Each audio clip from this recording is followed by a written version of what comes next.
श्री परमात्मने नमः। श्री गुरु चरण कमलेभ्यो नमः। निजानन्दस्य कृष्णस्य प्राणनाथस्य वै ध्रुवं चरित्रं पावनमेतद् यच्च लोके सुदुर्लभं पठनात् श्रवणात् चैव प्रेम भक्त्या समर्चनात् लभते चेप्सितं लोके अन्ते च पदमव्ययम्। निजानंद निज नाम है श्री कृष्ण धनि धाम। श्यामा सुंदर साथ सब राखों हृदय धाम। मंगल कृष्ण प्रणाम है मंगल धर्म प्रकाश। मंगल सुंदर साथ है मंगल धाम उजास। मंगल सुंदर साथ है मंगल धाम उजास। बोलो वृंदावन बिहारी लाल की, श्री सतगुरु महाराज की, श्री प्राणनाथ प्यारे की, गुरुजी मंगलदास महाराज की, परमहंस राधिका दास महाराज की, सर्व सुंदर साध की। श्री राज चरणों के पास रखना। श्री राज चरणों के पास रखना। श्री राज चरणों के पास रखना। श्री राज चरणों के पास रखना। मेरे अवगुण सारे माफ करना। मेरे अवगुण सारे माफ करना। श्री राज चरणों के पास रखना। श्री राज चरणों के पास रखना। धन्य धाम चरणों के पास रखना। धन्य धाम चरणों के पास रखना। माया मुझे बुलाएगी, आपसे दूर कराएगी, आपसे दूर कराएगी। माया मुझे बुलाएगी, आपसे दूर कराएगी, आपसे दूर कराएगी। मेहरबान वादा अपना याद रखना। मेहरबान वादा अपना याद रखना। मेरे अवगुण सारे माफ करना।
वैवाहिक बंधन में बंधे,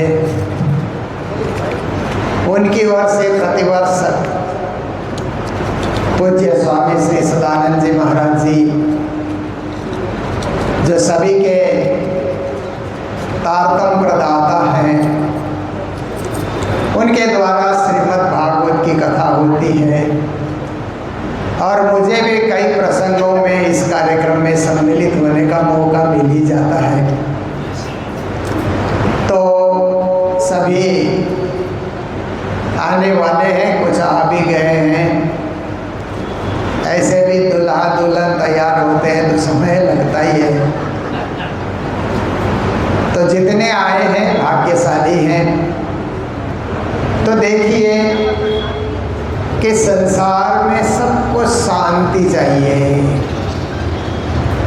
हम मंदिर क्यों जाते, गुरु के पास क्यों जाते, और योग प्राणायाम क्यों करते, जप तप क्यों करते, ध्यान पूजा क्यों करते? इसलिए कि हमें शांति चाहिए। अशांति हमें पसंद ही नहीं है। कोई जोर से बोलता है तो हमें अच्छा नहीं लगता, धीरे बोलना अच्छा लगता है।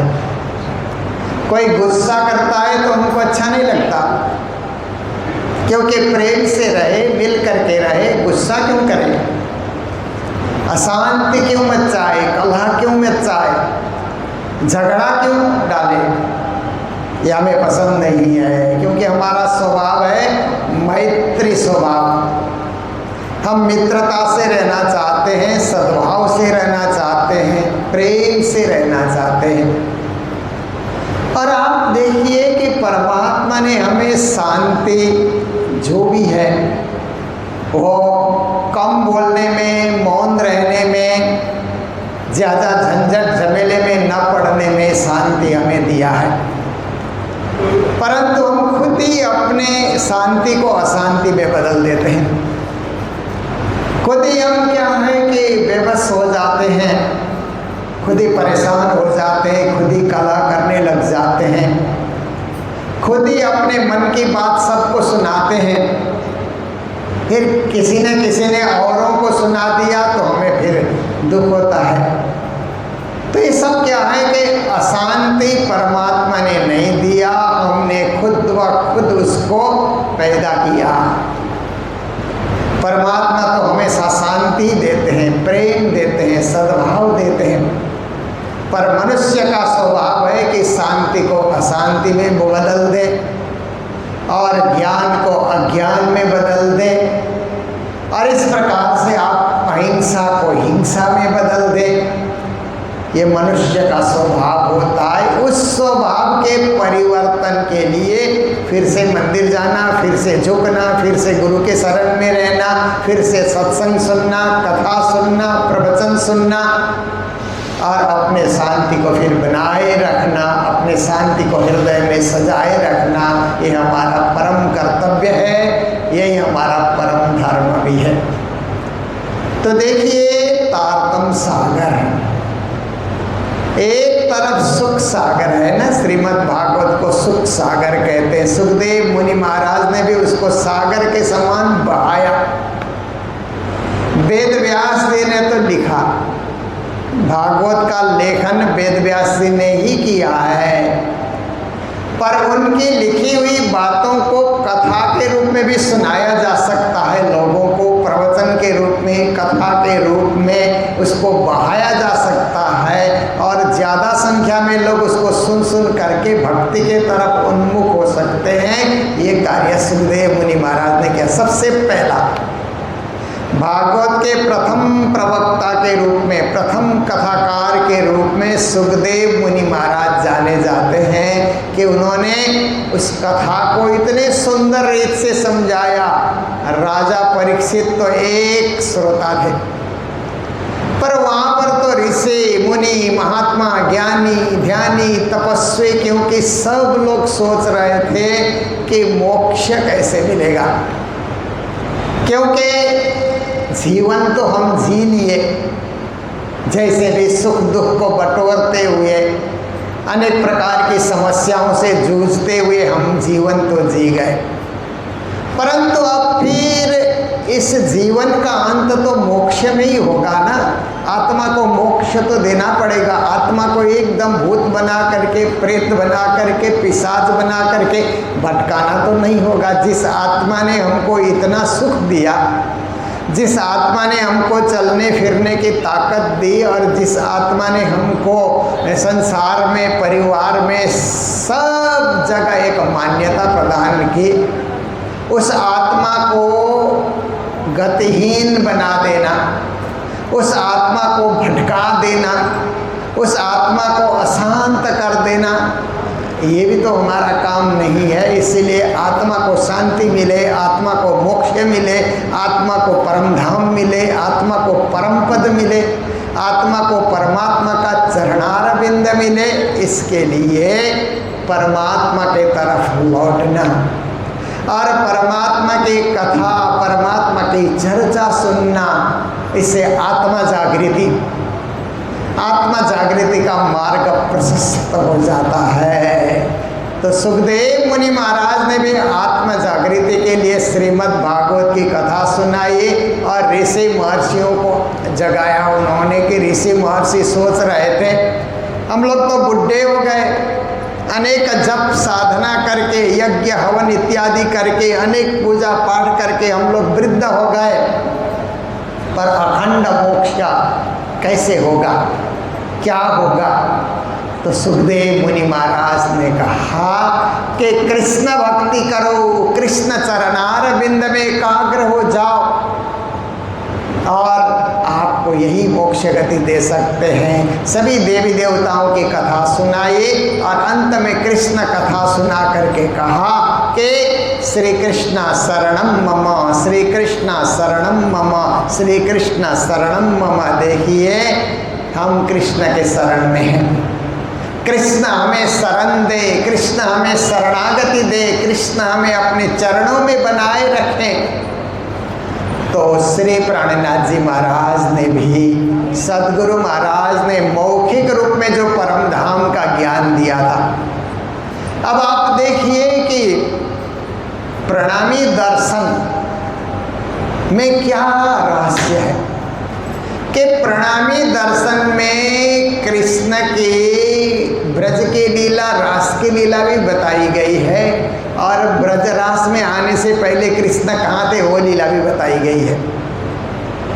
क्योंकि आप गर्ग संहिता पढ़ेंगे, ब्रह्म वैवर्त पुराण पढ़ेंगे तो कहा जाता है कि श्री कृष्ण गौलोक धाम में थे और फिर पृथ्वी ने जाकर के, ब्रह्मा विष्णु महेश ने जाकर के पुकार करी कि आप पृथ्वी लोक में पधारिए, यहाँ तो पापी लोग बढ़ते जा रहे हैं, अत्याचार हो रहा है, अनाचार हो रहा है, दुराचार हो रहा है, आप बचाइए बचाइए। तो गौलोक धाम से कृष्ण आए। ये बात तो हम लोग गर्ग संहिता में भी पढ़ते हैं, ब्रह्म वैवर्त पुराण में भी पढ़ते हैं, और पुराणों में भी कहीं न कहीं इसका संकेत हमें मिलता है। पर सदगुरु श्री देवचंद्र जी महाराज ने कहा कृष्ण गौलोक धाम में हैं, ये निश्चित बात है, पक्की बात है, पर कृष्ण का एक स्वरूप परम धाम में भी है जो किशोर स्वरूप है। चिदादित्यम किशोरांगम परे धाम विराजितम स्वरूपम सच्चिदानंदम निर्विकारम सनातनम। कृष्ण का एक किशोर स्वरूप परम धाम में विराजमान है और वह स्वरूप सच्चिद आनंद से परिपूर्ण है और वो स्वरूप निर्विकार भी है। उस स्वरूप में कोई विकार है ही नहीं, एकदम स्वच्छ, पावन, अत्यंत सुंदर स्वरूप, सुंदर, सनकोल, सुकोमल।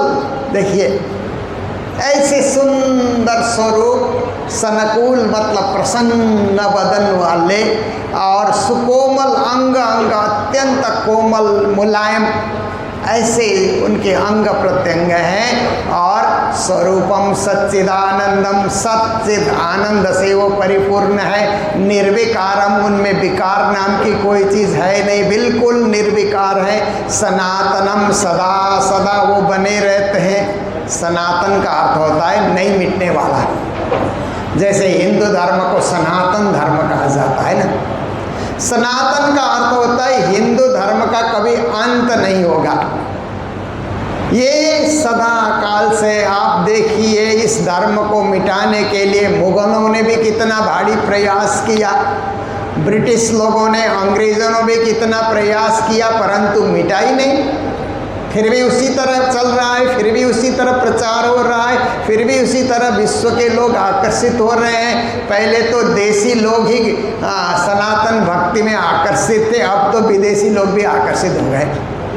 विदेशी लोग भी कहीं कृष्ण कीर्तन कर रहे हैं, कहीं योगा कर रहे हैं, कहीं प्राणायाम कर रहे हैं, कहीं और हवन पूजा इत्यादि कर रहे हैं। उनको ये पद्धति अच्छी लगने लगी। तो कभी न मिटने वाले धर्म को सनातन धर्म कहा जाता है, और इसी तरह कभी न मिटने वाले परमात्मा को सनातन ब्रह्म कहा जाता है। तो कृष्ण को कहा पूर्णम ब्रह्म सनातनम, वो पूर्ण ब्रह्म है, सनातन है। तो सद्गुरु महाराज देवचंद्र जी ने कहा वो परम धाम में विराजमान है, जो 25 पक्ष से युक्त है। खेल करने के लिए 25 क्रीड़ा के स्थान बने हुए हैं।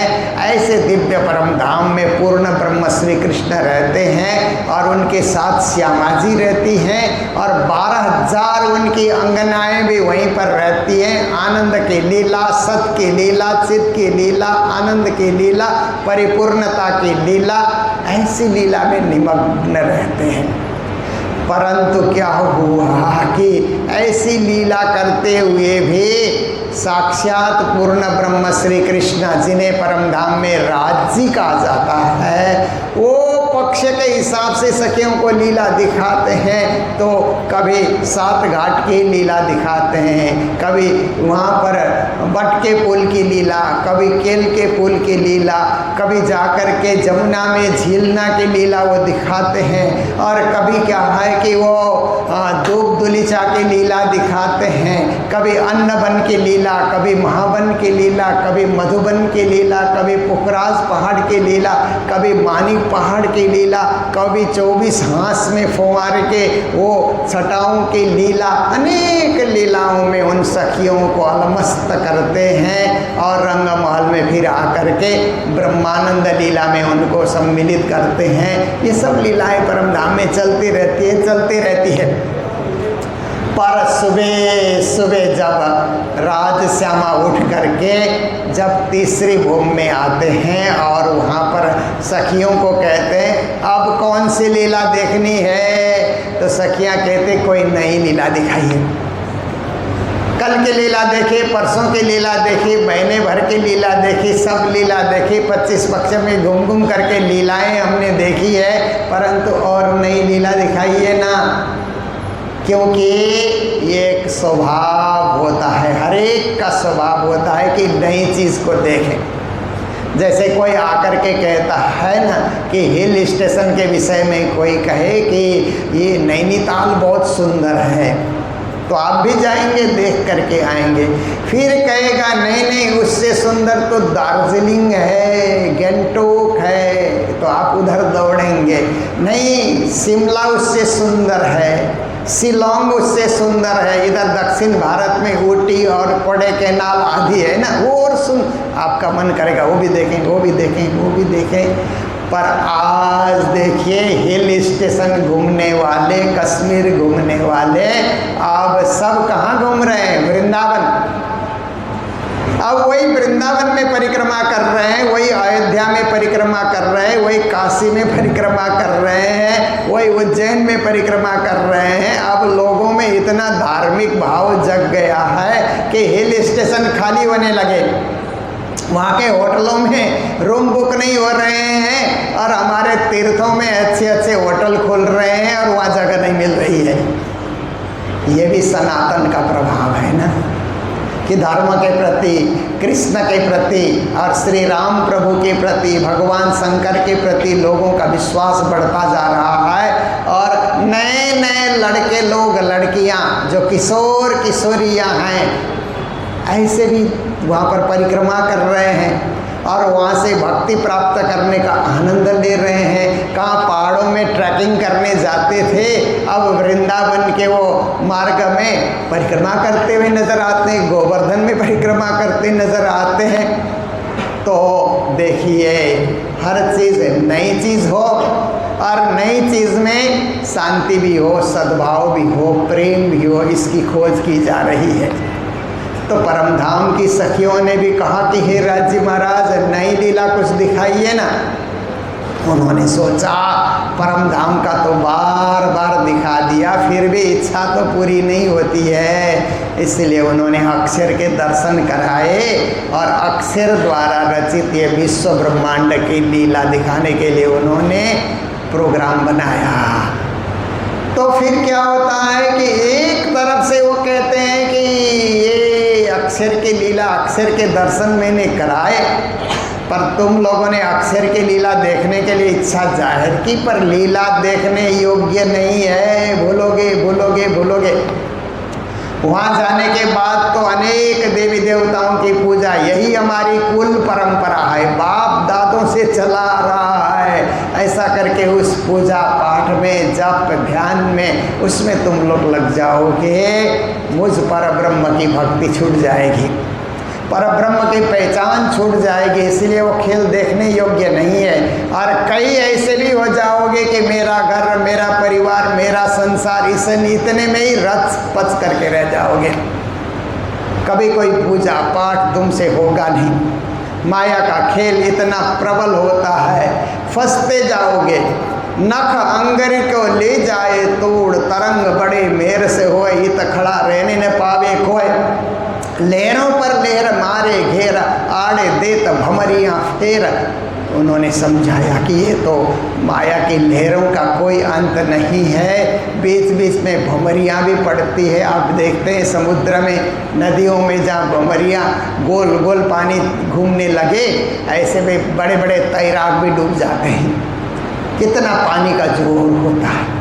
ऐसे ही माया का भी इतना जोर होता है कि अच्छे अच्छे भी उस माया के बस में हो जाते हैं, माया अपने चंगुल में फंसा लेती है। ये ऐसे संसार है, ये देखने योग्य नहीं है, इसलिए मैंने इसकी कहानी सुना दी। कहानी सुनने के बाद तुम लोग समझ जाओ, तो कहानी सुनने के बाद तो और इच्छा हो गई, दिखाइए ना, एक बार दिखाइए ना, क्योंकि अक्षर का खेल देखना चाहिए, वो बनने मिटने का खेल है। तो सखियाँ कहती है ऐसा तो परमधाम में कभी देखा ही नहीं, बनना और मिटना, क्योंकि परमधाम के ठीक दरवाजे के आगे हरे और लाल वृक्ष हैं, दो वृक्ष हैं, एक हरा वृक्ष है, हरे पत्तों वाला वृक्ष है, एक लाल पत्तों वाला वृक्ष है। जब भी सखियाँ उठ करके देखती है, हरा पत्ता हरा ही है, लाल पत्ता लाल ही है। 7 घाट हैं, केल का वन है तो केल ही वहाँ पर पक रहे हैं, आम का वन है तो आम ही वहाँ पर पक रहे हैं, और वहाँ पर नारंगी का वन है तो नारंगी है। जो कुछ है एज इट इज़ है, आज भी देखो, कल भी देखो, परसों भी देखो।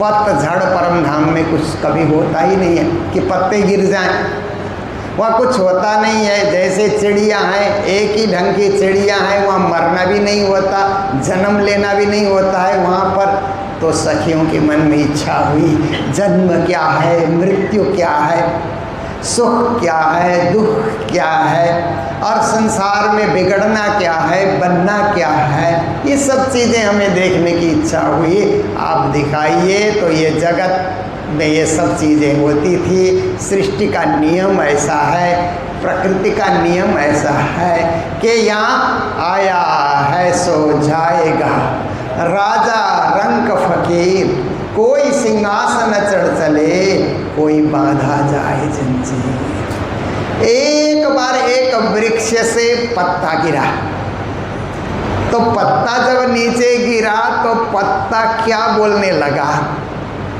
पत्ता बोला वृक्ष से, सुन वृक्ष बन रहा है, आपके बिछुड़े ना मिलेंगे, दूर पड़ेंगे जा।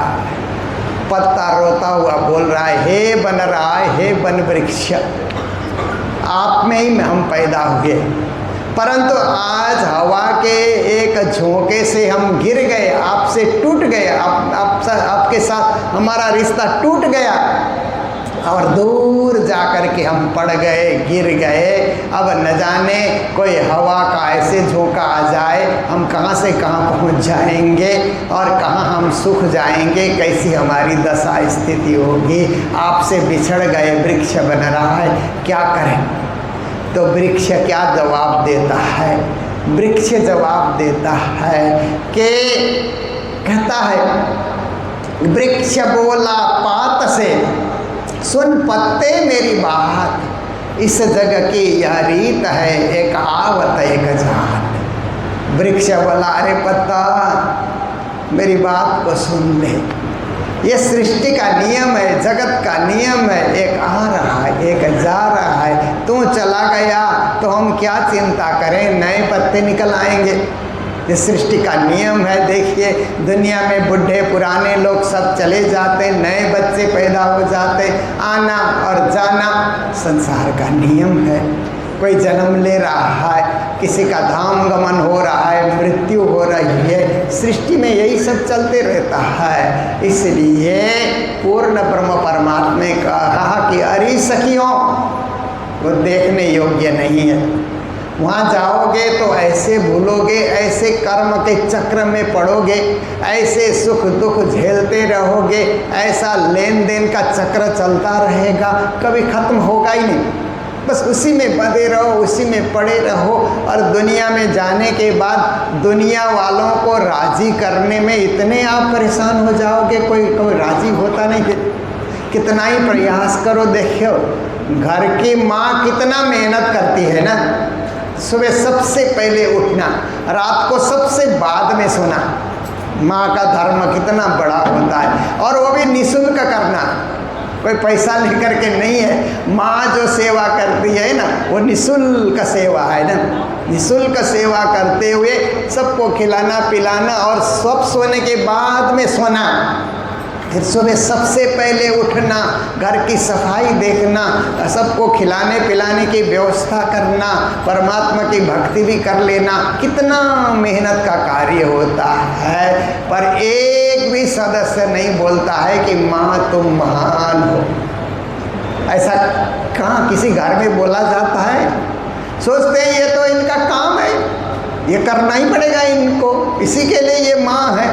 हम इनको माँ बोल रहे हैं, इसका मतलब थोड़ा ही कि इनको आराम करना है, इनको काम ही करते जाना है, पूरा काम करती रहेगी तो माँ है, ऐसा लोग सोचते हैं। पर थोड़े लोग ही सोचते हैं मेरी माँ महान है कि इतना कुछ परिवार के लिए कर लिया करती है। तो देखिए संसार में श्रेय नहीं मिलता है। पूर्ण ब्रह्म परमात्मा ने बहुत कुछ समझाया, परंतु ये इच्छा ऐसी चीज़ होती है कि जो नहीं देखा है उसको देखने की चाह जब होती है ना, तो बस जिद करते रहना, हमें देखना है, हमें देखना है, हमें दिखाइए, एक बार तो दिखाइए, एक दर्शन तो कराइए। इतना जब हो गया तो उन्होंने संसार का ये नाटक, संसार का खेल, संसार का जन्म मृत्यु का ये झूठा झमेला उन्होंने दिखाना चाहा, पर दिखाते दिखाते उन्होंने कहा कि याद रखना भूल जाओगे। तो सारी आत्माओं ने, सारी सखियों ने क्या किया कि एक दूसरे के गले में बाँह डाल करके कहा कि पूर्ण ब्रह्म परमात्मा श्री राज जी इतना हमें समझा रहे हैं, तो हो न हो कहीं हम भूल जाएं। इसके लिए हमें होश में रहना है, सचेत रहना है, कहीं एक भूल जाए तो दूसरे को जगाना। तो उन्होंने परस्पर में क्या उन्होंने वादा किया, तू भूली तो मैं तुझे देऊं तुरंत जगाए, मैं भूली तो तू मुझे पल में दीज बताए। अरे सखी, तू भूल जाती है तो हम तुम्हें जगा देंगे, हम भूल जाएंगे तो तुम हमें जगाना। तो सत्संग में भी देखिए ना, कभी कभी गर्मी के समय में ना झपकी आती है ना, पास वाले को झपकी आई तो थोड़ा जगा देना होता है, क्योंकि नहीं तो वो सत्संग से वंचित हो जाएगा, चर्चा कथा से वंचित हो जाएगा। भूले हुए को तो जगाना चाहिए ना। भूली राह दिखावही ताए बड़ो सबब, ऐसा भी कहा गया है। भूले भटके हुए को मार्ग दिखाना ये बहुत बड़ा पुण्य का कार्य होता है, धर्म का कार्य होता है। जो भटक रहे हैं, भूल रहे हैं, ऐसे लोगों को रास्ता दिखा देना, सही रास्ता दिखा देना। तो उन्होंने कहा कि हम भूले तो तुम जगाना, तुम भूले तो हम जगाएंगे, पर सब के सब भूल गए तो कौन जगाएगा, ऐसी स्थिति हो गई। और ब्रज में आए, जब ब्रज में आए तो सुबह उठते ही सास बोलती है, बहू उठो उठो, जल भरने जाओ, यमुना किनारे जल भरने जाओ। परम धाम में तो जल बोलते ही वहीं पानी आ जाता था। वहाँ तो परम धाम तो इच्छा भी करने की नहीं जरूरत है ना, स्वयं सिद्ध देश है। संसार को कहते हैं कर्म सिद्ध देश। जो भी एक कर्म करोगे तो फल मिलेगा, नहीं कर्म करोगे फल नहीं मिलेगा। भोजन बनाओगे तो खाने को मिलेगा, खेती करोगे तो फसल निकल आता है, व्यापार करोगे तो आपके पास धन आएगा, नहीं करोगे नहीं आएगा। कर्म करना ही पड़ता है, हरेक को संसार में कर्म करना पड़ता है। ये कर्म सिद्ध देश है। पर स्वर्ग में, वैकुंठ में जब आप जाओगे ना, तो क्या है, वहाँ पर इच्छा सिद्ध देश है। आप जो भी इच्छा करोगे वहाँ सो आपके पास हाजिर हो जाता है। स्वर्ग में जाकर के आपको फल ढूंढने जाना नहीं पड़ेगा। मुझे फल की ज़रूरत है तो अप्सराएं आकर के फल अपने आप धर देती, आपके सामने रख देती है। मुझे भूख लग रही है, खाने की थाली वहाँ उपस्थित हो जाती है। वह कर्म करना नहीं पड़ता, इस इच्छा कीजिए, आप इच्छा कीजिए, सामने सब कुछ तैयार है। और परम धाम है वो स्वयं सिद्ध है, इच्छा करने की जरूरत भी नहीं है, बस सब कुछ परिपूर्ण है। जहाँ जाओ वहाँ वही चीज़, वहाँ वही सामग्री, वहाँ वही धन, वहाँ वही वैभव, वहाँ वही श्रृंगार की चीज़ें, वहाँ वही प्रकार का आहार विहार, कुछ वहाँ पर इच्छा करने की ज़रूरत भी नहीं है। स्वयं सिद्ध ऐसे परम धाम है। ऐसे स्वयं सिद्ध परम धाम में वहाँ पर कुछ करना नहीं पड़ता था, पर जगत में तो कर्म करना पड़ा कि जल भरने के लिए जमुना किनारे सुबह सुबह चल करके जाना, वो भी 1 घड़ा, 2 घड़ा, 3 घड़ा।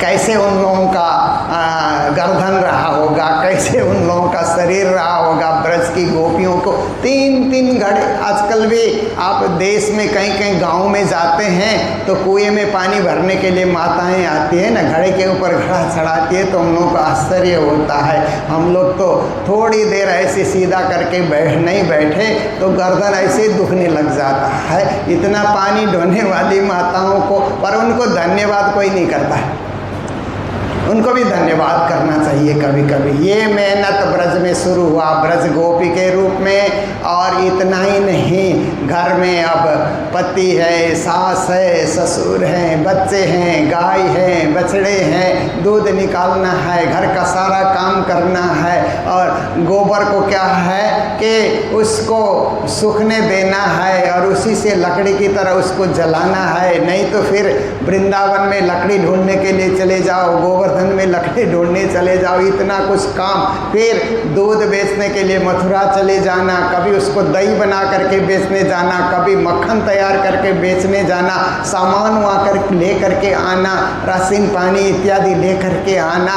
कहाँ परम धाम में आनंद से सुख की लीलाएं देख रहे थे, कहाँ दुनिया में आकर के झूठा झमेला, दौड़ धूप, मेरा तेरा, माया मोह, घर परिवार में आकर के फंस गई। तो साक्षात पूर्ण ब्रह्म परमात्मा ने देखा मेरी आत्माओं को बहुत कष्ट होगा, इसलिए मुझे भी उनको सहयोग करने के लिए जाना पड़ेगा। तो कृष्ण के रूप में वो पधारे परम धाम से। पूर्ण ब्रह्म परमात्मा ही, वहाँ भी कृष्ण ही नाम है उनका, निज नाम श्री कृष्ण जी। वहाँ भी उनका असली नाम कृष्ण जी है।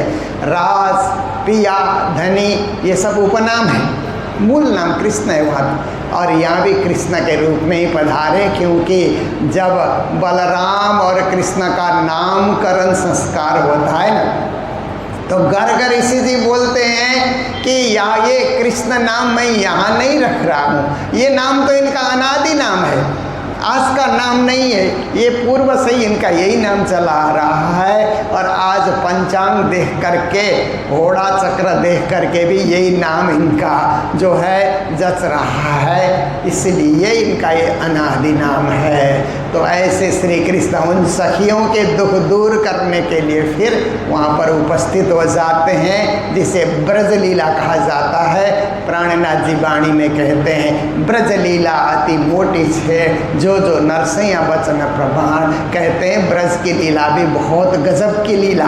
कृष्ण आने के बाद ब्रज की लीला ऐसे सुंदर बन गई कि गोपियाँ सारा काम करती है, एक कृष्ण के दर्शन मिलते ही सब दुख दूर हो जाता है। इतना कृष्ण का प्रेम, इतना कृष्ण के दर्शन से जीवन में आनंद का संसार हो जाता है। परंतु नंद घर में रोज रोज दर्शन करने जाने में सखियों को शर्म आती है।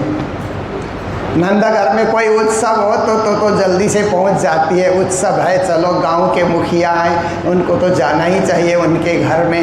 पर अब कृष्ण दर्शन करना है और नंद के घर में कोई उत्सव नहीं है, आज इतना परेशान हो जाती हैं। तो कृष्ण उनको दर्शन देने के लिए क्या है, कभी कुंज निकुंज वन में पधारते हैं बच्चों के साथ खेलते हुए, कभी माखन चोरी करते हुए दर्शन देते हैं, कभी जमुना में ही, जमुना किनारे ही खेल गेंद खेलने के बहाने वहाँ पर दर्शन देते हैं, कभी बछड़ा चराने के बहाने दर्शन देते हैं, कभी बंसी बजाने के बहाने दर्शन देते हैं। तो एक झलक श्री कृष्ण का मिले तो गोपियों को क्या है, तृप्ति हो जाती है। तृप्ति ही नहीं, परितृप्ति, पूर्ण तृप्ति, ऐसी तृप्ति हो जाती है।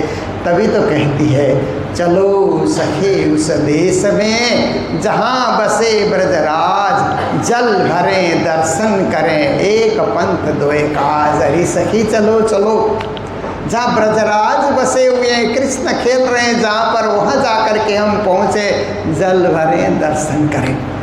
बहाना जल भरने का है, परंतु वास्तव में कृष्ण दर्शन करना है, कार्य कृष्ण दर्शन करना है और जल भरने का बहाना हो रहा है। घर में जल है फिर भी घड़े लेकर के दौड़ पड़ती है कि कम से कम कृष्ण दर्शन से वंचित नहीं रहना चाहिए। इसको ब्रज लीला कहा जाता है। ब्रज की भूमि को कृष्ण ने पावन बनाया, पवित्र बनाया, पुण्यमय बनाया, दुख को सुख में बदल दिया, वहाँ के अशांति को शांति में बदल दिया। असुर लोग कंस के आते थे, फिर भी कृष्ण रक्षक बन गए। हर एक की उन्होंने रक्षा की। फिर ब्रज के बाद रास लीला दिखाई। रास में उन्हीं पुण्य आत्माओं को जगह मिली जो कृष्ण की सखियाँ थीं, जो परमधाम से आई थी। उन परमधाम से आई हुई सखियों को ही विशेष रूप से रास में उनको आने के लिए वरदान दिया गया। मात्र नहीं, अक्षरधाम की कुमारिका सखियां भी इस प्रकार से रास का आनंद भी उन्होंने दिया। ये क्या है कि पूर्ण ब्रह्म परमात्मा परमधाम से ही संसार में लीला दिखा रहे हैं। ये बात सदगुरु धनी श्री देवचंद्र जी ने अनुभव के द्वारा बताया, उन्होंने कृष्ण नहीं बताया। सदगुरु तो कथा सुन रहे थे भागवत, 14 साल तक उन्होंने कथा सुनी नौतनपुरी में, श्याम सुंदर के मंदिर में। आज भी वो मंदिर है नौतनपुरी में, जामनगर में श्याम सुंदर का मंदिर, जहाँ सदगुरु ने भागवत सुनी। पर भागवत सुन करके जब उनको दर्शन हुए तो कृष्ण ने आकर के उन्होंने बताया कि हे देवचंद्र, तुम तो सुंदर भाई सखी हो परमधाम की, तुम्हारी तरफ 12,000 ब्रह्म सृष्टि खेल में आकर के भूली पड़ी है। ब्रजरास में मैंने कृष्ण के रूप में जगाया और आज भी वही स्वरूप लेकर के मैं आ रहा हूँ। मैं तुम्हारे दिल में विराजमान हो जाऊँगा, जगाने का कार्य करो। तो सदगुरु महाराज ने नौतनपुरी से जागनी लीला प्रारंभ की। फिर अपने कार्यकाल में उन्होंने पूरे सुंदर साथ को जगाने का प्रयास किया। फिर जाते जाते कहा, मेराज ठाकुर, मेरा कार्यकाल पूरा हो गया है, अब तुम जागने की लीला करो, तुम जगाओ। तो महामती प्राणनाथ मेराज ठाकुर के रूप में थे, उन्होंने फिर जागनी लीला को आगे बढ़ाया और बढ़ाते बढ़ाते प्राणनाथ जी दिल्ली भी आए हैं। देखिए दिल्ली वालों को कितना गर्व का विषय होता है ना कि अभी तक हम सुनते हैं तो वहाँ लिखा है, फिर श्री राज पधारे दिल्ली, आए के मिले सब साथ, ऐसी चौपाई आती है। प्राणनाथ जी दिल्ली आए और दिल्ली आकर के हरिद्वार गए, मथुरा वृंदावन से दिल्ली आए, दिल्ली से हरिद्वार गए, फिर हरिद्वार से दिल्ली आकर के अनूप शहर गए, अनूप शहर से होते हुए प्राणनाथ जी अब उदयपुर होते हुए औरंगाबाद, रामनगर, फिर पन्ना की भूमि में जाकर के जैसे ब्रजरास की लीला है ऐसे ही पद्मावतीपुरी में उन्होंने लीला दिखाई। तो ये लीला क्या है? ब्रह्मानंद लीला निज न्यारी, निरख श्री नवरंग वारी वारी वारी। हम लोग कहते हैं ना ये ब्रह्मानंद लीला है, ब्रजरास और जागने की लीला, ये ब्रह्मानंद लीला है। इस ब्रह्मानंद लीला का जब अनुभव हम लोग करते हैं तो परम धाम का भी अनुभव हो जाता है। फिर हमें मृत्यु का कोई डर नहीं रहेगा, क्योंकि कभी कभी क्या है कि दुनिया में सबसे सबसे डर किस बात की होती है? मृत्यु की। कहीं मृत्यु आ गई तो क्या होगा, ऐसे हम लोग तड़पते हैं, ऐसे हम परेशान होते हैं। परंतु प्राणनाथ जी की वाणी से ब्रज रास जागनी और परम धाम को हम अच्छी तरह समझते हैं तो हमें लगता है कि ये तो संसार एकमात्र खेल चल रहा है और इसमें हमें डरना क्या है, क्योंकि अपना घर इतने ही साथ जी, 14 भवन में कित जी, ताकारन बालो जी करे रे पुकार, तुम क्यों सुते इत जी, माया के ओ पुजारी, आगे की कुछ खबर है, इस घर से और आगे एक दूसरा भी घर है।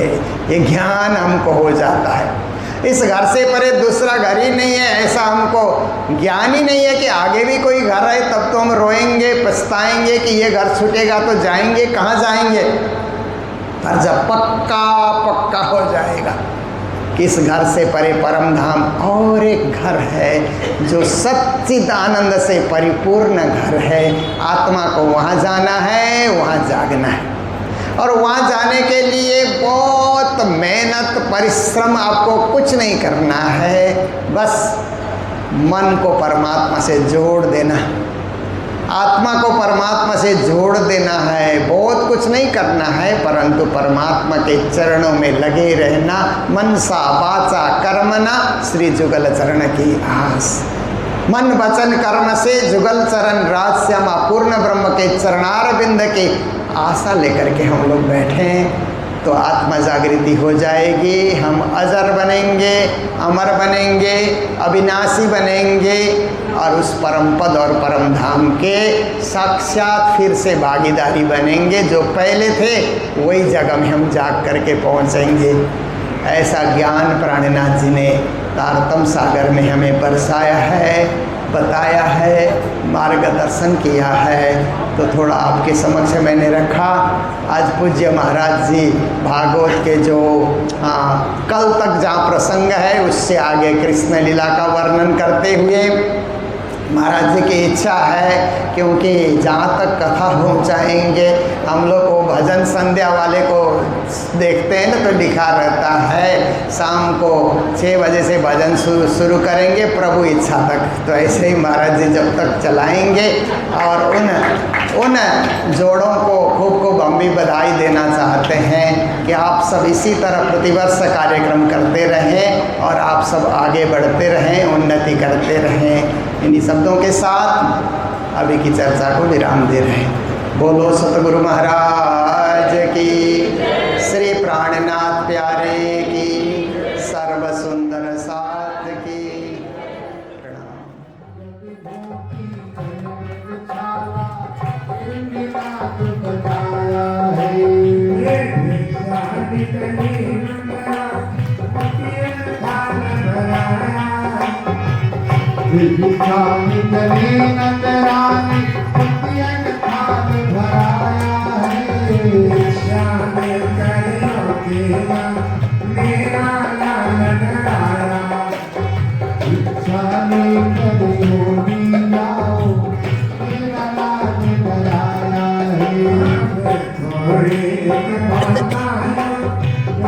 तुम्हारे आया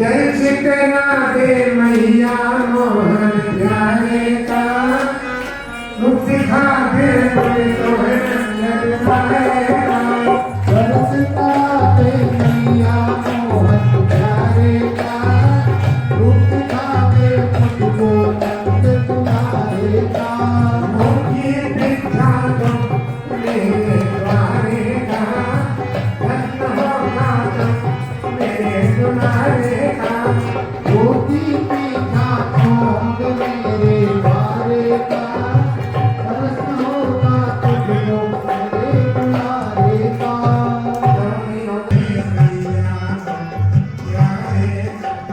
दर्श करा दे मैया मोहन प्यारे का रूप दिखा दे मुझको नंद तुम्हारे का